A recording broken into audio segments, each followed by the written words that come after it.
The American West is one of the most beautiful and diverse places on Earth. Whether that be its red rock canyons, or its jagged mountains, or the biggest trees on Earth. It truly has it all. The United States federal government began the process of protecting these invaluable places in 1872 when America's and the world's first national park was designated, Yellowstone. This began a waterfall of designations, and quickly national parks began to dot the West, and even the East in some cases. By 1986, with the designation of Great Basin National Park in Nevada, every single state in the American West had gained its own national park, except for one, Idaho. Idaho, to this day, is left without a national park. Why is this? It is not for the lack of beautiful landscapes, as we will go over several of the candidates in this video. No, the answer lies much deeper in the history and culture of Idaho. So let's take a deep dive into the reasons why Idaho is the only state in the West without a national park.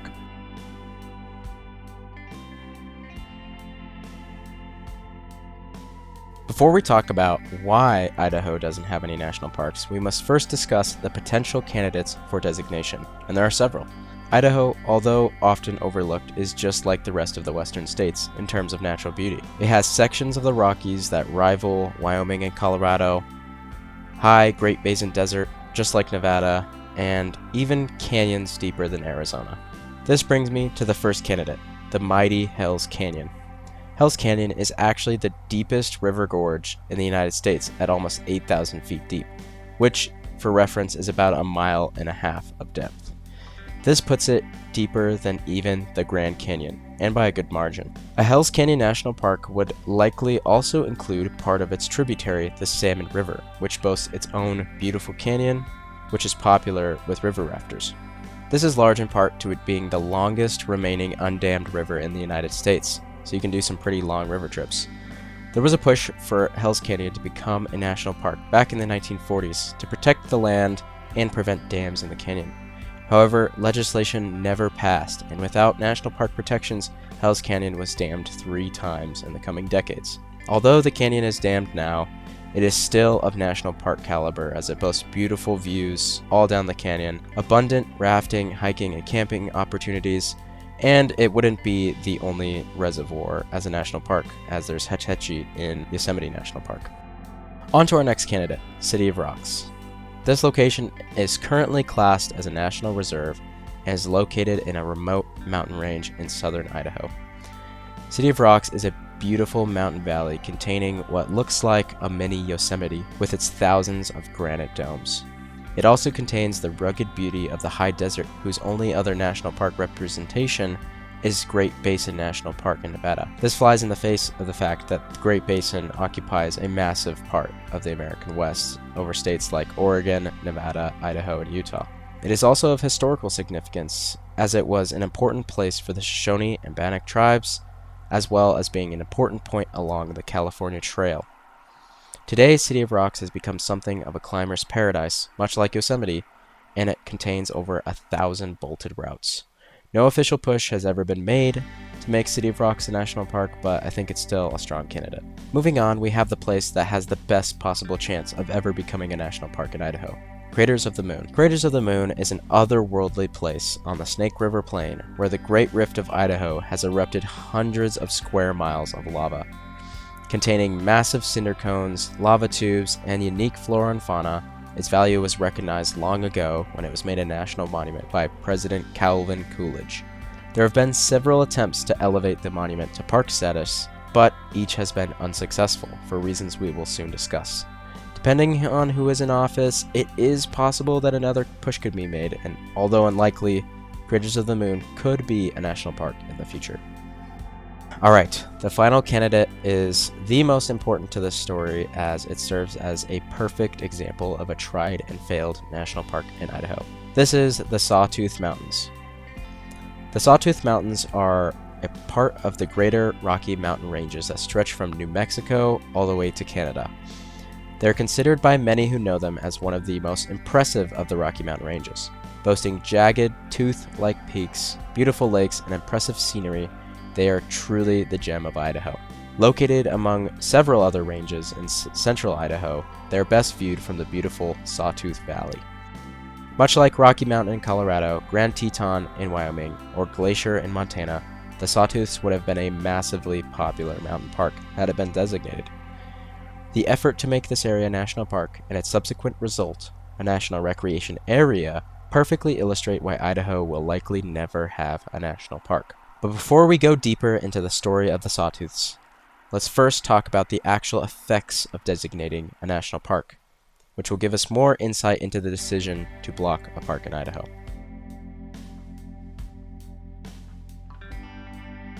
Over the course of the past 100 years, national parks have woven their way into the ethos of America. Representing our pride of the land that we all collectively own, national parks are just as important to the American identity as any of its major cities. They started a movement, and now there are national parks across the world as countries try to protect their own natural resources. Speaking of around the world, U.S. national parks have a truly global draw with some of the most diverse crowds you can find in this country. Let's talk about some specific effects designation has on the region or state directly surrounding it. The first and most obvious effect is increased visitation. I have no doubt that many of you have never heard of some of the places that I just listed as potential parks in Idaho, much less been there. That would all change if they were designated national parks. The status of a national park alone gives a place highly increased visibility in the eye of the public and the world. Especially after 2016, the centennial of the National Park Service, visitation to national parks has risen dramatically. It is no overstatement to say that Idaho is largely overlooked among the western states due to it not having a national park to advertise and bring people to the state. Now, one might argue, Idaho has Craters of the Moon, and it's a national monument, which is basically the same thing as a national park in terms of status and visitation. Research says otherwise. A study was conducted on this very topic prior to White Sands National Monument's redesignation to a national park. They found that by simply changing the name from monument to park results in substantial effects. People on average spent more money, they stayed longer, and more people visited. This is likely because of the history behind national monuments. When national monuments were first created, they were usually small places of historical significance. However, over time, this changed. Congressional approval is required to create a national park, but not for a monument. This resulted in presidents using monuments as a way to bypass Congress to protect large areas that they believed were on par with national parks, but couldn't get the support to make it through Congress.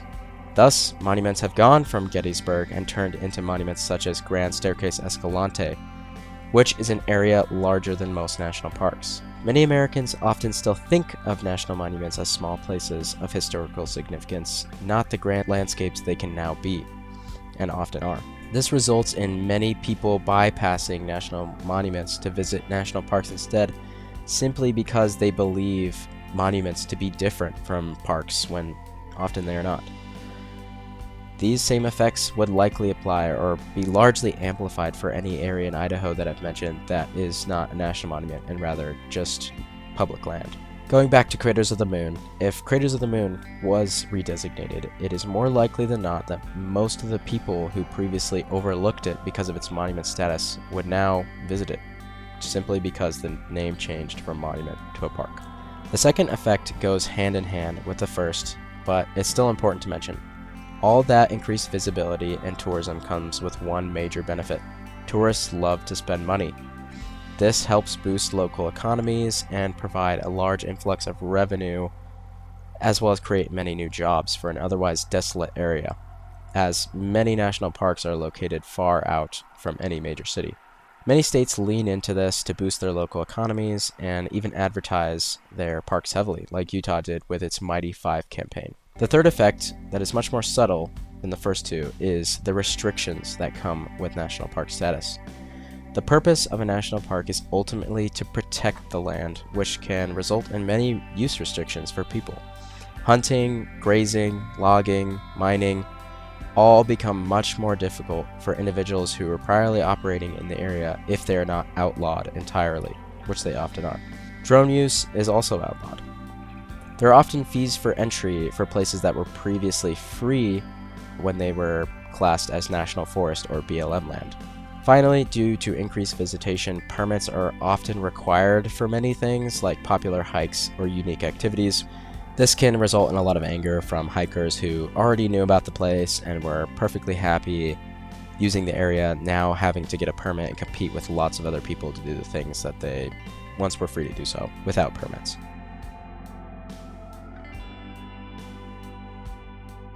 Now that we've talked about the candidates and the effects, let's talk about why Sawtooth National Park, arguably the best candidate for a national park in Idaho, failed. This story will show us exactly why there are no national parks in Idaho and how Idaho views its public lands. Back in 1960, Idaho had a senator named Frank Church. Church had just made the most important pitch for a Sawtooth National Park. There had been many pushes dating back to 1900, but none had made it even close to going through Congress. At this point in 1960, all of the other western states except for Nevada had established a national park, which would soon change.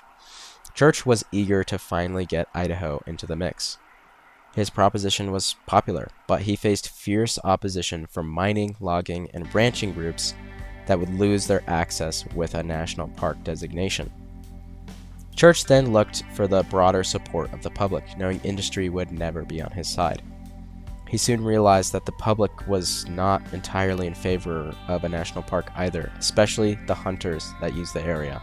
However, the public still wanted to protect the land. They just wanted to be able to use it and enjoy it the way they had been since the creation of the state. Although Church still wanted a park, he listened to his people and made a proposition. He proposed the Sawtooth National Recreation Area, which would still allow hunting and grazing, but limit the use to protect the land and forever enshrine the area for future generations. It would also allow mining, but only in existing mines, which would prevent any proposed open-pit mines in the range. Most were in favor of this idea, and in 1972 it was finally designated as a National Recreation Area. The White Clouds and Boulder Mountains were also included, and to this day they remain a beautiful and enjoyable place to recreate. The National Recreation Area designation also prevented development of the Sawtooth Valley, allowing it to stay a beautiful, wild valley instead of turning it into the next Sun Valley or Jackson Hole. The Sawtooth National Recreation Area is effectively a national park for Idahoans to hunt, hike without restriction, and cut timber in.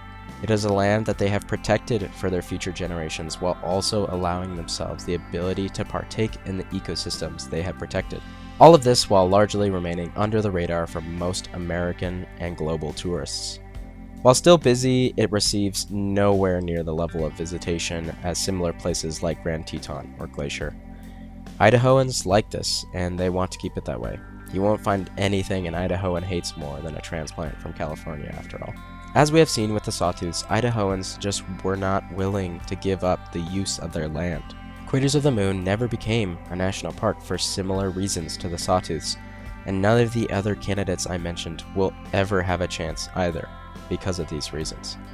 National recreation areas prove to be an effective way to protect landscapes while also allowing the people who have lived there to continue to do what they love, all while remaining outside of the public consciousness and not attracting the attention of most tourists.